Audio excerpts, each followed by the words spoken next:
بسم اللہ الرحمن الرحیم۔ حضرت زید رضی اللہ عنہ کا قرآن کی وجہ سے تقدم۔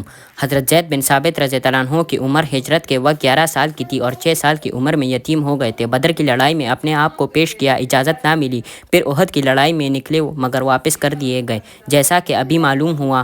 بعضوں نے کہا ہے کہ چونکہ سمرہ رضی اللہ عنہ اور رافع رضی اللہ عنہ دونوں کو اجازت ہو چکی تھی، جیسا کہ ابھی اس سے پہلے قصے میں گزرا، اس لیے ان کو بھی اجازت ہو گئی تھی۔ اس کے بعد ہر لڑائی میں شریک ہوتے رہے۔ تبوک کی لڑائی میں بنو مالک کا جھنڈا حضرت عمارہ رضی اللہ عنہ کے ہاتھ میں تھا۔ حضور صلی اللہ علیہ وسلم نے عمارہ سے لے کر حضرت زید رضی اللہ عنہ کو دے دیا۔ عمارہ رضی اللہ عنہ کو فکر ہوا کہ شاید مجھ سے کوئی غلطی صادر ہوئی یا کوئی وجہ ناراضی پیش آئی۔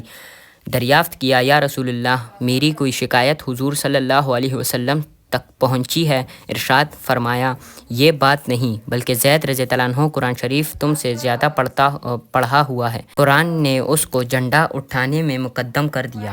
فائدہ: حضور اقدس صلی اللہ علیہ وسلم کا عام معمول تھا کہ فضائل میں دین کے اعتبار سے ترجیح فرماتے تھے۔ یہاں اگرچہ لڑائی کا موقع تھا اور قرآن شریف کے زیادہ پڑھے ہوئے ہونے کو اس میں کوئی دخل نہیں تھا، اس کے باوجود حضور صلی اللہ علیہ وسلم نے قرآن پاک کی زیادتی کی وجہ سے جھنڈے کے اٹھانے میں ان کو مقدم فرمایا۔ اکثر چیزوں میں حضور اقدس صلی اللہ علیہ وسلم کا لحاظ فرماتے تھے، حتیٰ کہ اگر کئی آدمیوں کو کسی ضرورت سے ایک قبر میں دفن فرمانے کی نوبت آتی تو جس کا قرآن شریف زیادہ پڑھا ہوا ہوتا تھا اس کو مقدم فرماتے، جیسا کہ غزوہ احد میں کیا۔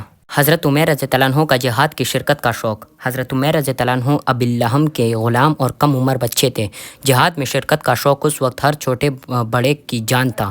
خیبر کی لڑائی میں شرکت کی خواہش کی۔ ان کے سرواروں نے بھی حضور اقدس صلی اللہ علیہ وسلم کی بارگاہ میں سفارش کی اجازت فرما دی جائے۔ چنانچہ حضور صلی اللہ علیہ وسلم نے اجازت فرما دی اور ایک تلوار مرحمت فرمائی جو گلے میں لٹکا لی، مگر تلوار بڑی تھی اور قد چھوٹا تھا، اس لیے وہ زمین پر گھسٹتی جاتی تھی۔ اس حال میں خیبر کی لڑائی میں شرکت کی۔ چونکہ بچے بھی تھے اور غلام بھی، اس لیے غنیمت کا پورا حصہ تو ملا نہیں، البتہ بطور عطا کے کچھ سامان حصے میں آیا۔ فائدہ: ان جیسے حضرات کو بھی یہ معلوم تھا کہ غنیمت میں ہمارا پورا حصہ بھی نہیں، اس کے باوجود پھر یہ شوق کہ دوسرے حضرات سے سفارشیں کرائی جاتی تھی۔